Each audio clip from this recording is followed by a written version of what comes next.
Define the role, the employee avatar. We've arrived at our last step in Define the Role.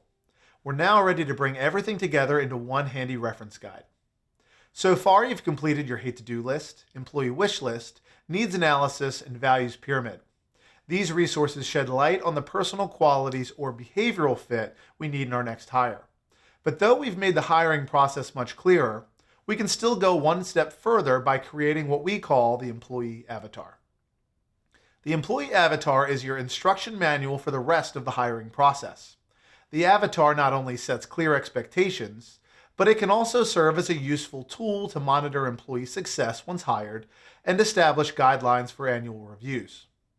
It is your overview or talent snapshot that weaves the personal and professional characteristics you're looking for into one handy document. This vlog entry will take you through its component parts.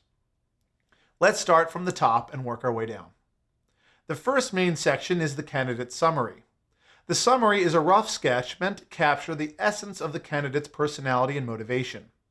Your candidate's motto is their modus operandi, or what you'd imagine their character, habits, or little quirks might look like and sound like. Feel free to have some fun with your avatar's motto.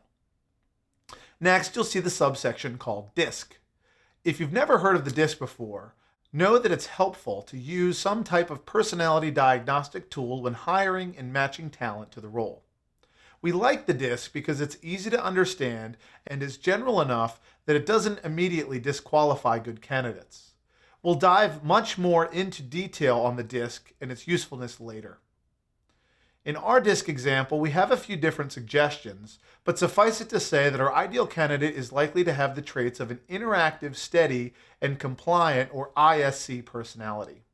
Also realize that other personality types will also be strong candidates for the position like the SC or CS because people with this type of personality tend to have the behavioral characteristics that make for great assistants. SC personalities on the DISC tend to be careful, thoughtful, steady, and patient, qualities that are great in a supportive kind of role. In the candidate summary, we've also included goals and pain points.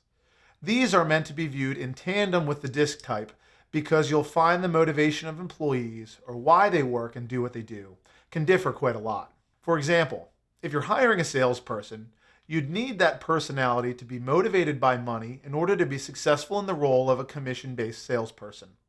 Salespeople are driven by change, persuasion, and the thrill of the hunt, which is why they ultimately value money as an end goal. Now contrast the goal of an administrative personality. This person is motivated by stability and consistency.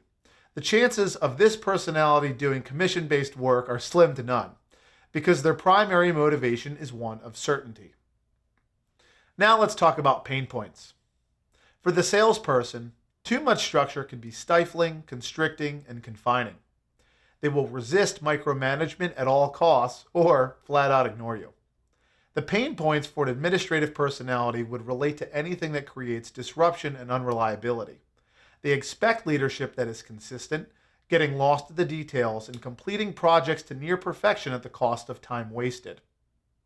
In creating your candidate summary, notice that we're not just focused on the positive attributes of a candidate, but trying to give a well-rounded perspective of what is realistic expectations of the types of personality temperaments that come with every position. Next, let's look at the mission, which is the job in a nutshell. It is the brief statement in one or two sentences for why the job exists and its core purpose. Notice in our example that the mission statement for this executive assistant role is short and easy to understand. It's a good idea to avoid using jargon when writing your mission. If you can't articulate why the job exists in simple terms, then you shouldn't expect candidates to have clarity either. Your mission should be reinforced by the values pyramid.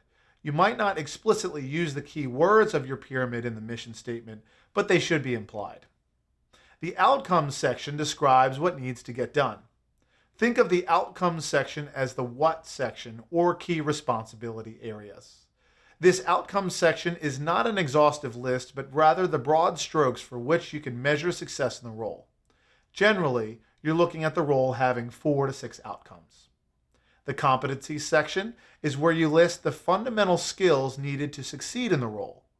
They are the tools for how you perform the outcomes and the mission. You can generate quite a long list of competencies, but generally these skills should complement the mission, outcomes, and values pyramid. Notice that our fictional CEO has chosen tech savvy, communication skills, which could encompass both written and oral proficiency, team player, efficiency, and professionalism as his core competencies. It would stand to reason that you'd need high-level communication skills to deal well with your CEO and all communication contacts that reach out to him. This tool will take time to build, reflect on, and refine. But now you know who you need to hire as you have successfully defined the role. Congratulations! You've completed the most challenging part of the hiring funnel. Once you know what you want, it's infinitely easier to go out and find it.